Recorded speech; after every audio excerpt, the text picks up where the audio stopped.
Good afternoon, boys and girls. Welcome to day 7 of summer school. We are getting through this. Uh, Yesterday, we left off on page 90 in chapter 5. Almost finished with chapter 5. So we'll read through some of chapter 5 or finish chapter 5 and read through some of chapter 6 today. So this was Beast from the Water. Remember, Ralph called a big meeting for everybody, and he was talking about how they need to straighten up and they need to do better with their organized groups and things like that. And he said a whole big speech and everything going on. And then he talked about these beasts again, and the whole big argument and everything took place with the little ones. So I'm actually going to start at the bottom of page 89 in the last paragraph where it starts off with Ralph, and then I'll continue from there. So, here we go. Ralph lifted the conch and peered into the gloom. The lightest thing was the pale beach. Surely the little ones were near. Yes, there was no doubt about it. They were huddled into a tight knot of bodies in the central grass.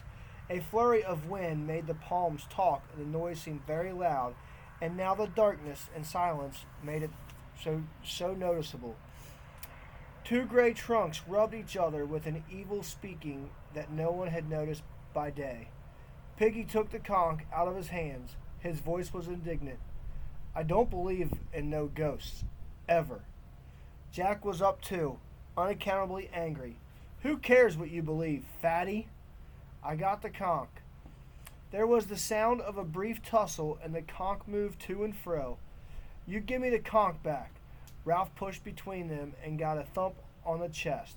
He wrestled the conch from someone and sat down breathlessly. There's too much talk about ghosts. We ought to have left all this for daylight. A hushed and anonymous voice broke in. Perhaps that's what the beast is, a ghost. The assembly was shaken as by a wind. There's too much talking out of turn, Ralph said, because we can't have proper assemblies if you don't stick to the rules. He stopped again. The careful plan of this assembly had broken down. What do you want me to say then? I was wrong to call this assembly so late? We'll have a vote on them. On ghosts, I mean. And then go to the shelters because we're all tired. No, Jack is it. Wait a minute. I'll say here and now that I don't believe in ghosts, nor I don't think I do. Or I don't think I do. But I don't like the thought of them. Not now, that is, in the dark. But we're going to decide what's what. He raised the conch for a moment. Very well then. I suppose what's what is whether there are ghosts or not. He thought for a moment, formulating the question. Who thinks may be ghosts? For a long time there was silence and no apparent movement. Then Ralph peered into the gloom and made out the hands. He spoke flatly. I see. The world, that understandable and lawful world, was slipping away. Once there was this and that, and now, and the ship had gone. The conch was snatched from the hands and Piggy's voice shrilled. I didn't vote for no ghost. He whirled round on the assembly. Remember that, all of you. They heard him stamp. What are we? Humans or animals? Or savages? What's grown-ups going to think? Going off, hunting pigs, letting fires out. And now? A shadow fronted him tempestuously. You shut up, you fat slug. There was a moment's struggle, and the glimmering conch jigged up and down. Ralph leapt to his feet. Jack, you haven't got the conch. Let him speak. Jack's face swam near him. And you shut up. Who are you, anyway? Sitting there telling people what to do? You can't hunt. You can't sing. I'm chief. I was chosen. Why should choosing make any difference? Just giving orders that don't make any sense. Piggy's got the conch. That's right. Favor Piggy as you always do. Jack! Jack's voice sounded in bitter mimicry. Jack! The rules, shouted Ralph. You're breaking the rules. Who cares? Ralph summoned his wits. Because the rules are the only thing we've got. But Jack was shouting against him. Bollocks to the rules. We're strong. We hunt. If there's a beast, we'll hunt it down. We'll close in and beat and beat and beat. He gave a wild whoop and leapt down to the pale sand.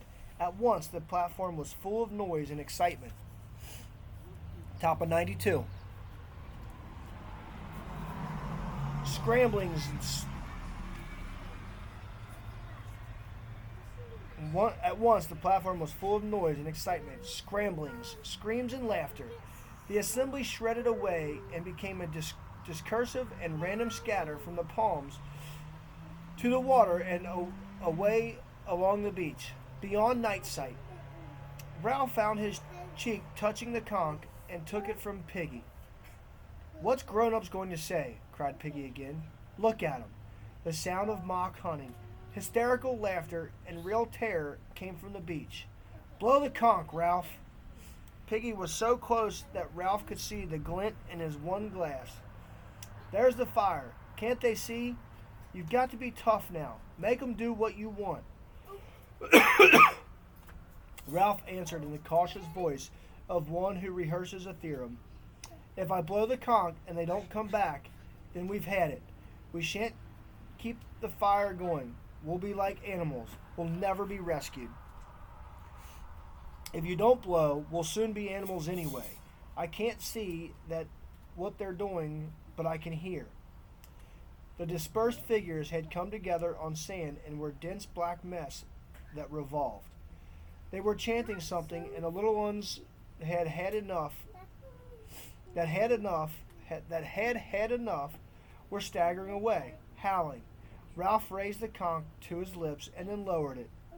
The trouble is, are there ghosts, Piggy, or beasts? Course there aren't. Why not? 'Cause things wouldn't make sense. Houses and streets and TV, they wouldn't work. The dancing, chanting boys had worked themselves away till their sound was nothing but wordless rhythm. But suppose they don't make sense. Not here, on this island. Supposing things are watching us and waiting. Ralph shuddered violently and moved closer to Piggy, so that they bumped frighteningly. You stop talking like that. We've got enough trouble, Ralph, and I've had as much as I can stand, if there is ghosts. I ought to give up being chief. Hear him. Oh, Lord. Oh, no. Piggy gripped Ralph's arms. If Jack was chief, he'd have all the hunting and no fire. We'd be here till we died. His voice ran up to a squeak. Who's that sitting there? Me, Simon. Fat lot of good we are, said Ralph. 3 blind mice. I'll give up. If you give up, said Piggy in an appalled whisper, what'd happen to me? Nothing. He hates me. I don't know why. If he could do what he wanted, you're all right. He respects you. Besides, you'd hit him. You were having a nice fight with him just now. I had the conch, said Piggy simply. I had a right to speak. Simon stirred in the dark. Go on being chief. You shut up, young Simon. Why couldn't you say there wasn't a beast? I'm scared of him, said Piggy. And that's why I know him. If you're scared of someone, you hate him, but you can't stop thinking about him. You kid yourself, he's all right, really, and then when you see him again, it's like asthma, and you can't breathe. I tell you what, he hates you too, Ralph. Me? Why me? I don't know. You got him over the fire, and you're chief, and he isn't. But he's Jack Maradill. I've been in bed so much, I've done some thinking. I know about people. I know about me and him. He can't hurt you, but if you stand out of his way, he'd hurt the next thing, and that's me. Piggy's right, Ralph. There's you and Jack. Go on being chief. We're all drifting and things are going rotten. At home, there was always a grown-up. Please, sir. Please, miss. And then you got an answer. How I wish. Can we put the sprinkler? Not right now. I told you I'm reading. Okay? I know. You gotta go away. No. Bye. No. I wish my auntie was here. No. I wish my father. Can Oh, what's the we use?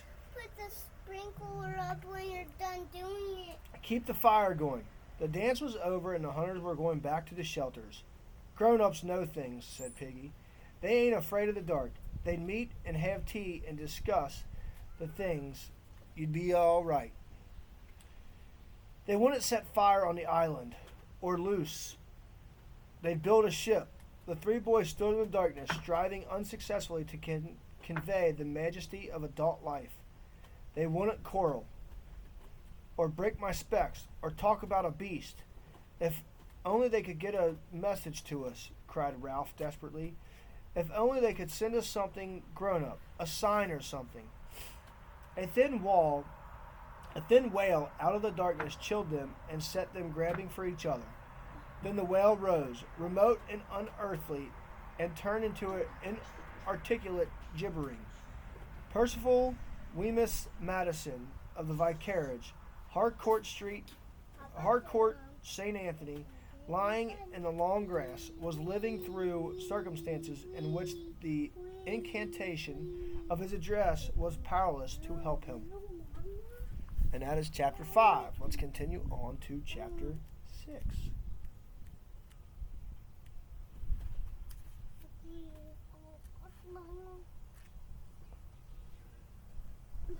All right. Page 95, chapter 6. Beast from Air. There was no light left. Save that of the stars. When they had understood what made this ghostly noise, and Percival was quiet again, Ralph and Simon picked him up unhandily and carried him to a shelter.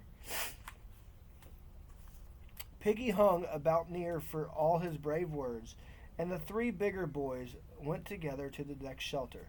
They lay restlessly and noisily among the dry leaves, watching the patch of stars that was opening toward the lagoon. Sometimes a little one cried out from the other shelters, and once a big one spoke in the dark. Then they too fell asleep.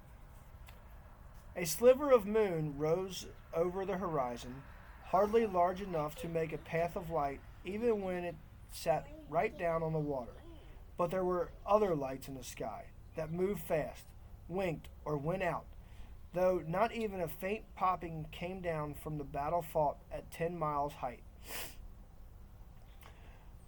But a sign came down from the world of grown-ups, though at the time there was no child awake to read it. There was a sudden bright explosion and corkscrew trail across the sky, then darkness again and stars. There was a speck above the island, a figure dropping swiftly beneath a parachute, a figure that hung with dangling limbs.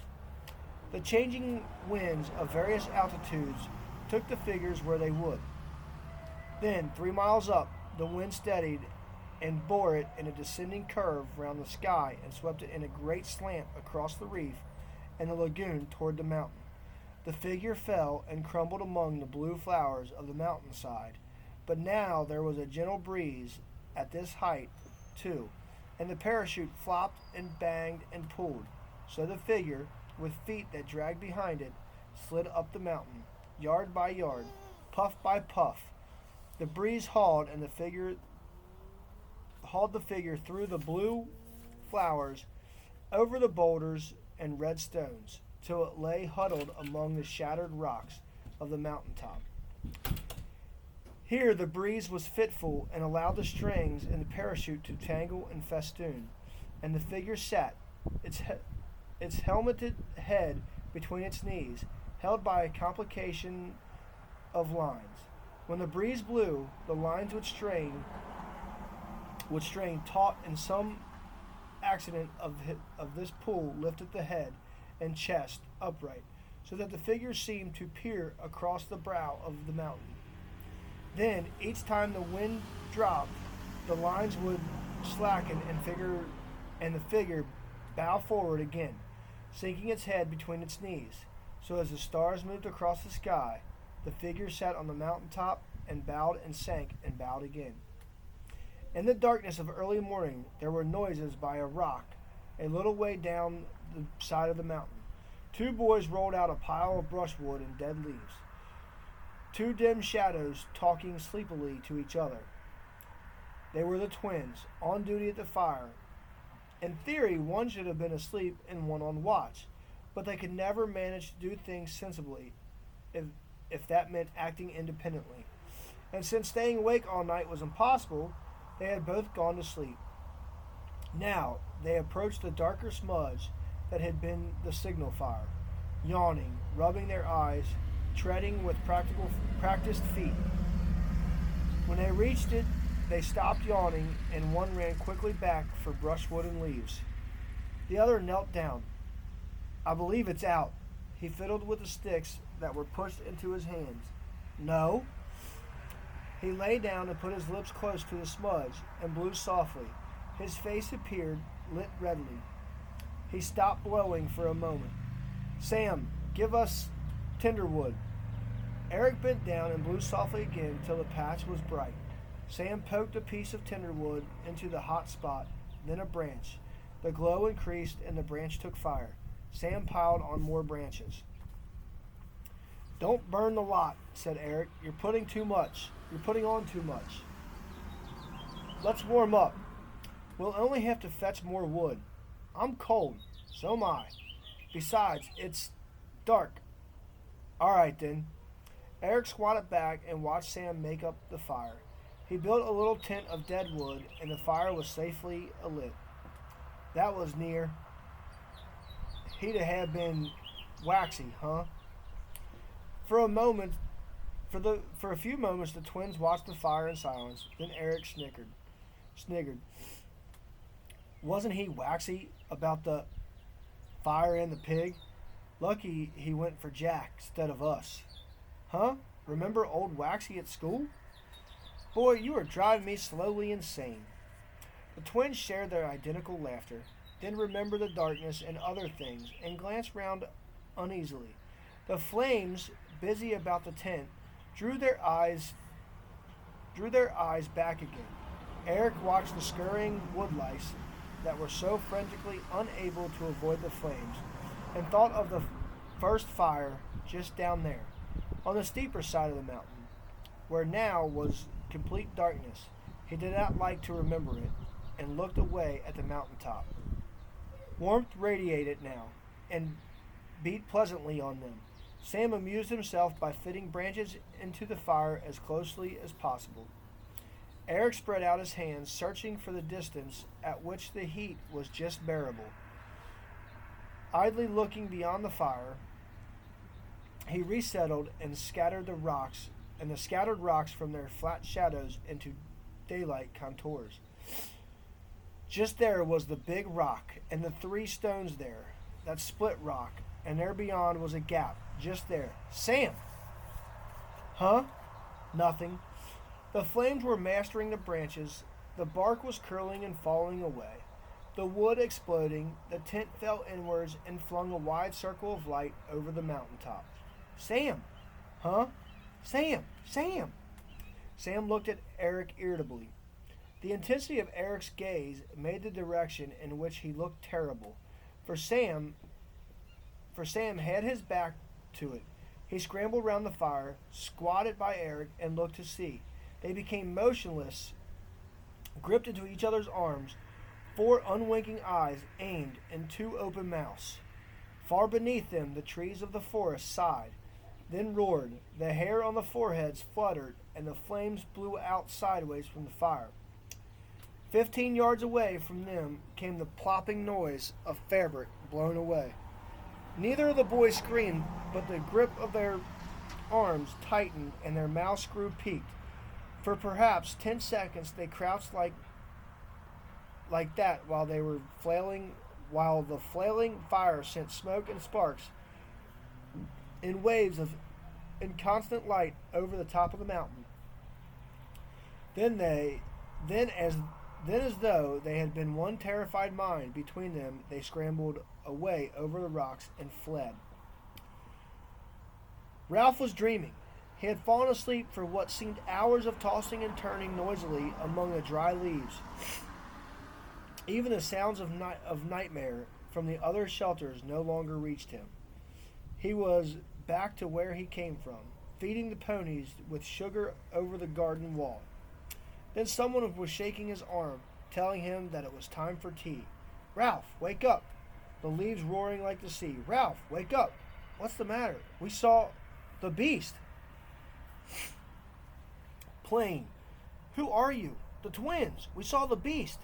"Quiet, Piggy." The leaves were roaring still.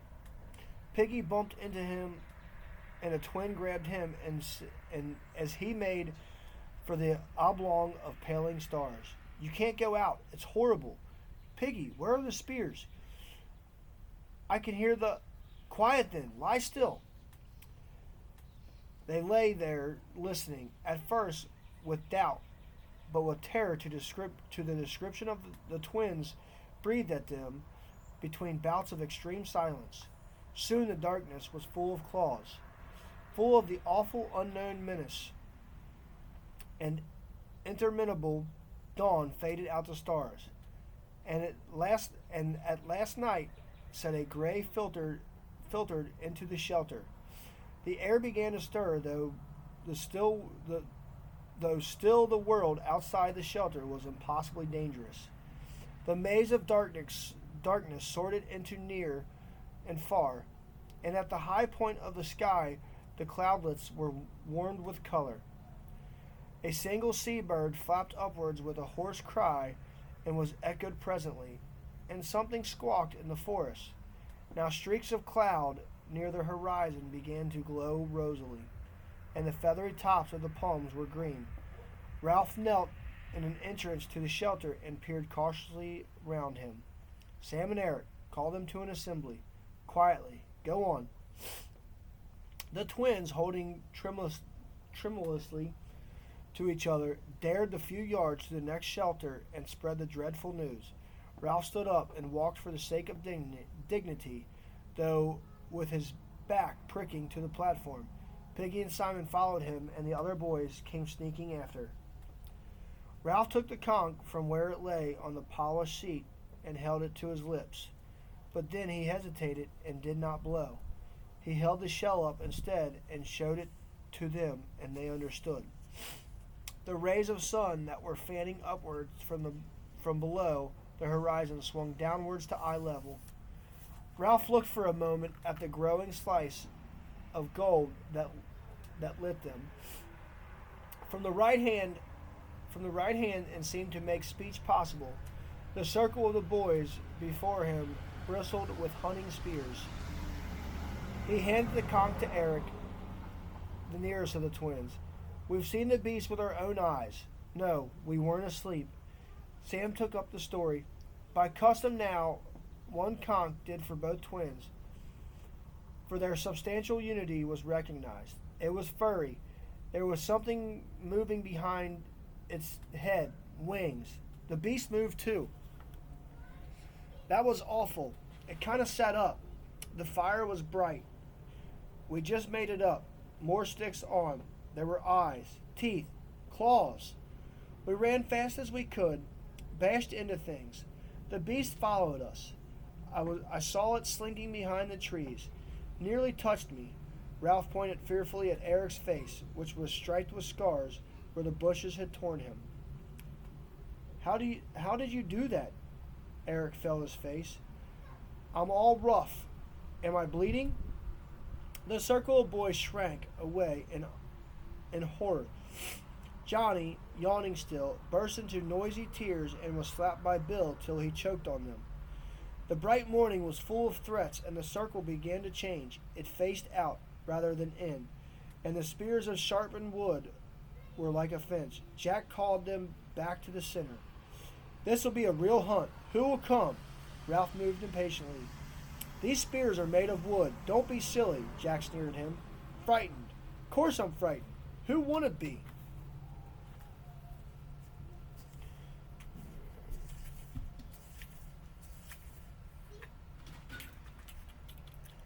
Alright guys, I'm going to make it a short one on you, because if I went for another 15 minutes, we'd finish the chapter, and then we would only have a few chapters left. Hurry, and we got to stretch this out. So, with that being said, I am on the bottom of page 100. The twins, Sam and Eric, came over to talk about the beast, and now Jack is trying to lead a hunt. So we are going to stop at the bottom of page 100. We will pick up on 101 tomorrow and finish that. So with that being said, I will see you guys for day 8 tomorrow. Adios.